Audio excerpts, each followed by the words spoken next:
guys, aku El. Aku Jess, dan ini adik kita. Halo, saya Julius.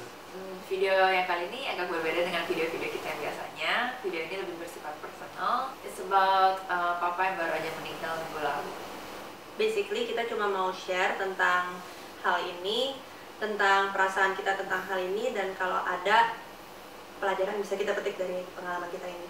Sebenarnya sih kita agak gak nyaman nge-share hal ini karena menurut kita ini personal banget. Iya, sebelumnya kita juga udah sempat mikir berkali-kali gitu ya, mau jadi apa enggak. Tapi kita pikir lagi, kalau misalkan video ini bisa ngebantu satu aja dari kalian, itu udah worth it banget buat kita. Jadi hubungan kita dan papa itu emang dari dulu kurang baik. Gak ada kecocokan dalam cara didik, cara berpikir. Susah banget ketemu jalan tengahnya karena dari dulu tuh kita sama papa tuh sama-sama keras kepala. Benar-benar kayak gak ada yang mau ngalah. Setelah papa dan mama cerai 3 tahun yang lalu juga kita hampir udah gak pernah ketemu. Sama-sama hampir nggak pernah lah nyariin satu sama lain, kecuali pas terakhir, justru 2 bulan terakhir. Kalau saya sih kadang masih pergi, tapi itu juga jarang sih. Mikirnya ya udahlah, udah happy aja dengan kehidupan masing-masing.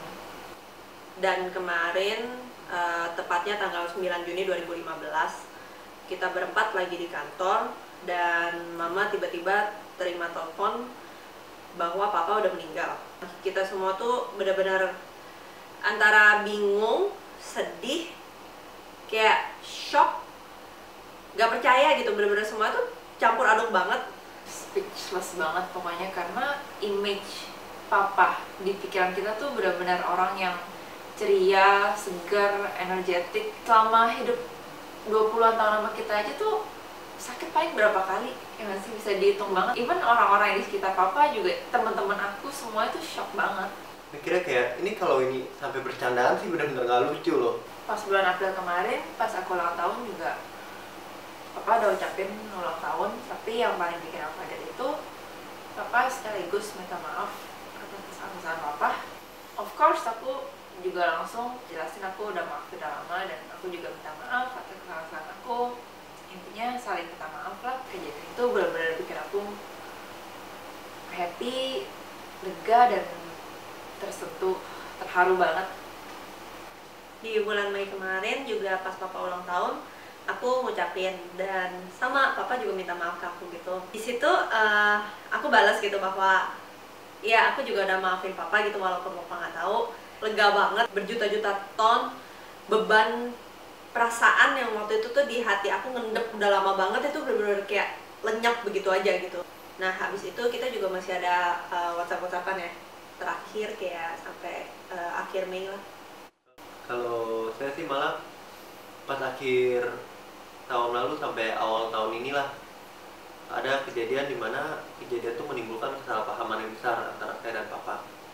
Saya sih sangat menyesal sekarang karena papa saya mencoba cari saya berkali-kali, tetapi saya menghindar.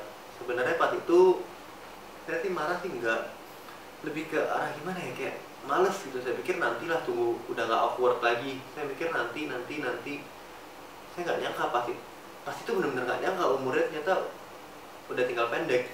Bulan April Mei kita sempat ngobrol sama papa itu, sebenarnya kita berdua juga ya tanpa diskusi satu sama lain, kita sebenarnya udah sempat ada inisiatif pengen ngajakin papa, ayo yuk kita ajak papa jalan lagi, pergi makan atau apa. Aku ngomong gitu ke mama, dan malamnya El juga ngomong hal yang sama. Ya begonya kita nggak follow up.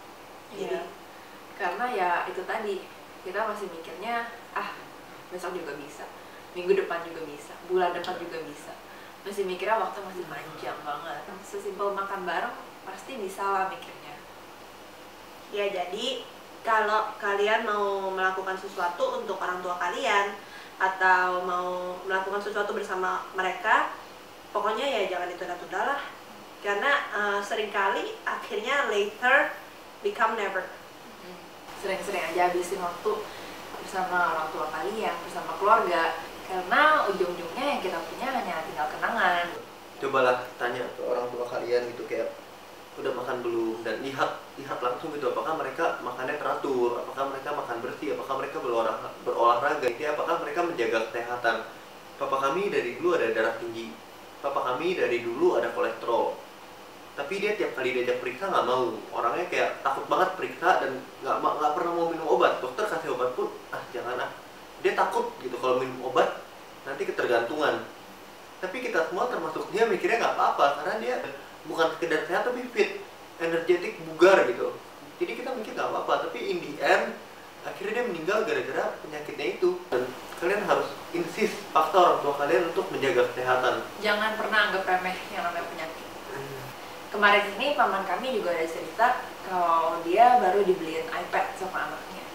Dia senengnya bukan main, tapi dia juga bilang yang bikin dia senang itu bukan barangnya atau value barangnya, tapi perhatiannya itu. Misalnya papa kamu suka es krim, ya cobalah sekali-sekali beliin es krim, ajak makan es krim.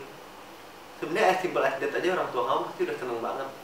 Nah, buat para orang tua juga nih, jangan gengsi-gengsi. Pokoknya jangan gengsi-gengsi lah kalau untuk mengekspresikan rasa sayang kalian kepada mereka gitu. Pokoknya kalau misalkan kalian sayang ya bilang, kangen ya bilang aja. Terus kalau misalkan bangga juga ya kasih tahu aja gitu. Karena kita tuh anak-anak pasti bener-bener seneng banget ya kalau misalkan dengar kata-kata itu dari orang tua kita. Dan malahan bisa bikin mereka juga lebih semangat dan termotivasi gitu. Gak ada salahnya banget kalau misalkan kalian merasa salah itu kalian minta maaf duluan. Anak-anak juga pasti itu lebih bisa ngerti kalau misalkan dididik dengan cara yang komunikatif dan dari contoh-contoh yang positif. Jadi misalkan kalian marah, ya tolong dijelasin aja gitu kenapa kalian marah. Karena kalau misalkan gak ada penjelasan, biasanya tuh reaksi anak itu cenderung ngelawan. Justru dengan adanya penjelasan dan komunikasi, anak sama orang tua itu jadi pasti lebih sama-sama ngerti gitu bahwa semua itu tuh demi kebaikan bersama. Tapi buat anak-anak lagi nih, kalian juga harus ingat karakter orang tuh beda-beda. Ada yang komunikatif, ada juga yang kaku, apa-apa dipendam sendiri. Apalagi umur makin bertambah, sifat tuh makin susah dirubah. Jadi nggak ada salahnya kalian yang masih muda, yang masih bisa nonton video YouTube ini, nggak ada salahnya kalian yang mulai duluan. Mungkin ada juga sifat-sifat orang tua kalian yang bikin kalian kesel, atau kalian juga udah coba bahas mungkin, tapi mereka kok nggak berubah-ubah ya, padahal kan ini demi kebaikan papa mama juga loh gitu. Ya udahlah gitu, ngertiin aja, ngalah aja gitu. Karena sekali lagi semakin bertambahnya umur, sifat itu semakin susah berubah. Kalau kalian ada salah juga sebisa mungkin, secepat mungkin lah minta maaf. Semakin cepat kalian minta maaf, pasti semakin cepat juga untuk mereka perasaan jadi lebih lega, kalian pun juga lebih cepat leganya. Sesakit hati apapun kalian sama orang tua, selalu ingat kebaikan mereka. Jangan sampai satu atau dua kesalahan mereka itu bikin kamu jadi ngelupain berjuta-juta kebaikan mereka. Kita juga banyak banget lah sweet memories sama papa gitu ya dari kecil. Tapi somehow seiring berjalannya waktu kita malah dengan bodohnya kita malah fokus ke bad memories, ke berantem-berantemnya, dan akhirnya malah memilih jalan untuk diem-dieman sampai akhirnya terlambat udah. Jadi nggak usah lah hal-hal kayak gitu, bener-bener nggak usah lah ngambek-ngambekan, bener-bener nggak usah balas-balesan gitu, nggak usah juga nunggu-nunggu orang tua sampai minta maaf duluan. Kalau misalkan hal-hal itu tuh jadi beban pikiran kalian, ya diutarain aja gitu ke orang tua. Habis itu ya udah gitu, normal aja, nggak usah diperpanjang lagi. Yang paling penting itu komunikasiin aja semuanya, karena kurang komunikasi itu jelek banget. Hubungan kami dan papa merenggang itu semua akibat kurangnya dan buruknya komunikasi. Dan komunikasi yang buruk dan kurang tersebut itu adalah hasil dari asumsi dan gengsi. Malah terakhir setelah kepergian papa, baru kita tahu tuh dari saudara-saudara, dari teman-teman papa gitu ya, bahwa papa tuh sebenarnya masih sayang banget sama kita, masih kangen, dan di dompetnya juga masih ada foto-foto kita. Dan dikit-dikit papa tuh katanya tuh bener-bener dikit-dikit tuh ngomongin kita, dan sayangnya tuh semua itu tuh bener-bener gak tersampaikan sama sekali. Kalau dari kita sendiri, kita lebih sering berasumsi sendiri kayak papa pasti happy lah hidup sendiri, papa pasti sehat-sehat aja lah, nggak mungkin kenapa-napa gitu. Kita lebih memilih asumsi sendiri daripada nanya langsung ke orangnya. Akhirnya nggak ada komunikasi sama sekali juga. Kepergian papa ini benar-benar bikin kita sadar kalau kita di dunia ini nih nggak pernah benar-benar yang namanya in control. Seperti orang sering bilang, manusia bisa berencana, tapi tetap Tuhan lah yang menentukan. Sadar dengan apa yang sebenarnya penting di hidup kita ini.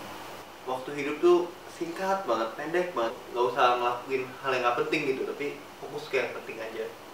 Oke guys, thank you banget udah nonton. Kami harap ada Dan satu hal yang paling harus diingat adalah waktu bener-bener nggak nungguin kita dan bener-bener nggak bisa diulang. Iya. Oke. Bye. Oke, Bye. bye.